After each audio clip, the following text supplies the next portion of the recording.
एक बहुत बड़ी खबर आई है। बीजेपी के नेता शुभेंदु अधिकारी के असिस्टेंट को गोली मार दी गई है। गोली मारकर उनकी हत्या कर दी गई है। गोली लगने से उनकी जान चली गई है। दोस्तों, एक कोई और बात नहीं है, कोई और खास बात नहीं है। ये सिर्फ इसीलिए हुआ है बंगाल चुनाव की वजह से। बंगाल चुनाव की वजह से हुआ है, ये और किसी वजह से नहीं हुआ, सिर्फ बंगाल चुनाव की वजह से हुआ है। बीजेपी की सरकार बंगाल में बन गई, इस बीजेपी के शुभेंदु अधिकारी के असिस्टेंट पर गोली चला दी गई है और उनकी जान चली गई है।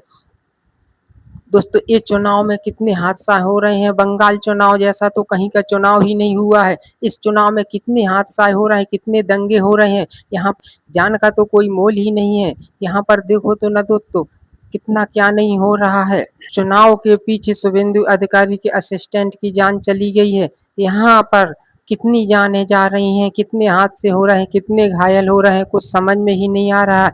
हमें तो समझ में नहीं आ रहा सरकार क्या कर रही है, क्या नहीं कर रही है। सरकार के पीछे जनता अपनी जान दे रही है और सरकार कोई भी कदम नहीं उठा रही। अगर कदम उठा रही होती तो ये सब जाने क्यों जाती, गोलियां क्यों चलती। दोस्तों, शुभेंदु अधिकारी के पिए पर जिसने गोली चलाई है, पार्टी ने ही गोली चलाई है, विपक्ष पार्टी ने ही जान ली है। चलो ठीक है दोस्तों, विपक्ष पार्टी ने गोली चलाई है, विपक्ष पार्टी के कार्यकर्ताओं ने गोली चलाई है, तो उनने अपराध किया है, उन अपराधियों को अपराध की सजा मिल जाएगी।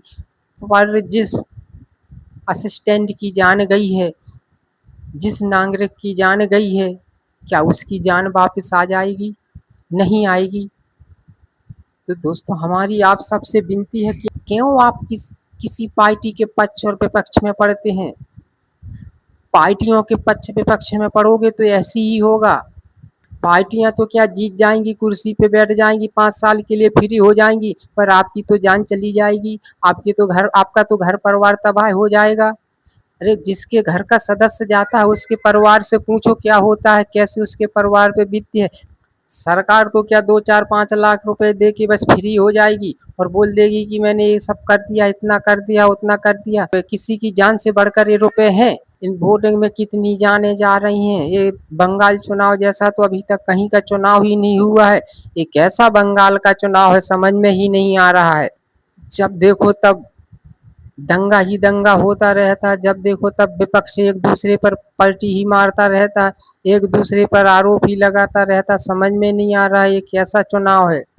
असिस्टेंट की जान चली गई है, अब तो उनकी जान चली गई, वापस आएगी नहीं। अब उसके लिए सरकार क्या करेगी? क्या सरकार उसकी वापस जान दे देगी बेचारे की? वो भाई की बेचारे की जान वापस दे देगी? उनके घर परिवार को खुशियां वापस मिल जाएंगी? उनके घर परिवार का किसी माँ का बेटा वापस मिल जाएगा? नहीं मिलेगा ना। तो फिर आप क्यों सरकार, क्यों पार्टियों के पीछे पड़ते हो?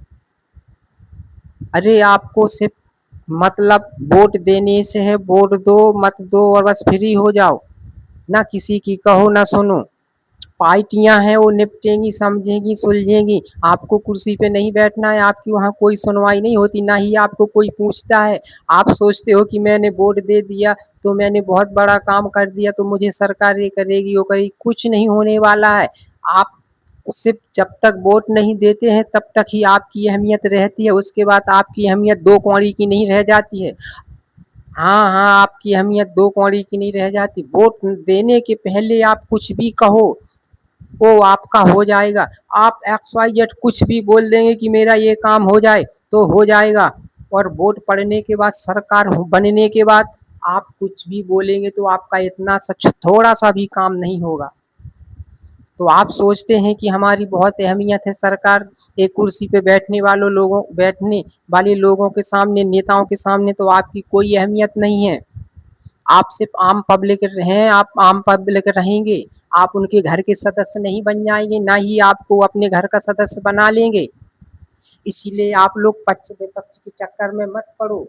और मैं तो बोलता हूँ कि अगर जहाँ जिस चुनाव पे और जिस राज्य में जिस जगह पर ये दंगे होते हैं, उस जगह पर मैं कहता हूँ कि चुनाव मत हो और वोट मत ही डालो। उस जगह पे आप वोट डालने के लिए मत ही जाओ। क्यों अपनी जान संकट में डालते हो? अब जान चली जाती है, क्या सरकार दे देगी वापस जान? है मतदान महादान है। अब सरकार दे दे, जिसकी जान चली गई है उनकी जान वापस दे देगी सरकार। बड़े बड़े भाषणों में बोलते हैं, बड़े बड़े अल्फाज बोल देते हैं कि मतदान महादान है। अब जान चली गई है, अब दे देगी सरकार? नहीं देगी ना। तो मैं आप लोगों से विनती करता हूँ और आप लोगों से कहता हूँ कि ये चुनाव में बहुत दंगे प्रसाद होने लगे हैं, इसीलिए दूर रहो। और इन दंगों प्रसादों से बचने के लिए मैं आप लोगों से एक बात कहना चाहता हूँ कि ये जो चुनाव में दंगे प्रसाद होते हैं, इनसे दूर रहने के लिए सरकार से बोलो कि सरकार से कहो, सरकार से अर्जी लगाओ कि मोबाइल के लिए एक ऐसा ऐप्स बना दे जिससे हम मोबाइल से ही अपना वोटिंग कर सकें, अपना मत दे सकें। हमें कहीं जाने की आवश्यकता ना पड़े, हमें लाइन में लगने की आवश्यकता ना पड़े, ना ही हमें दंगों प्रसादों में शामिल होने की आवश्यकता पड़े, ना ही हमें कोई मुसीबत का सामना करना पड़े। तो दोस्तों ये सबसे अच्छा रहेगा। मैं कई वीडियो में बोल चुका हूँ कि सरकार से अर्जी करो कि मोबाइलों के लिए एक ऐसा ऐप्स बनाए जिससे हम घर बैठे ही वोटिंग कर सकें। ऑनलाइन मोबाइल में ऐप्स आएगा, ऑनलाइन वोटिंग होगी और फिंगरप्रिंट से होगी, फिंगर से ही होगी वोटिंग। इसीलिए ना ही कोई लफड़ा रहेगा, ना ही कुछ रहेगा, आप अपने घर बैठे ही वोटिंग कर सकेंगे। धन्यवाद दोस्तों वीडियो में लास्ट तक बने रहने के लिए। और अगर ये वीडियो अच्छा लगा हो तो लाइक, कमेंट, शेयर और चैनल को सब्सक्राइब नहीं किया हो तो प्लीज़ चैनल को सब्सक्राइब कर दीजिए। धन्यवाद। चलता हूँ।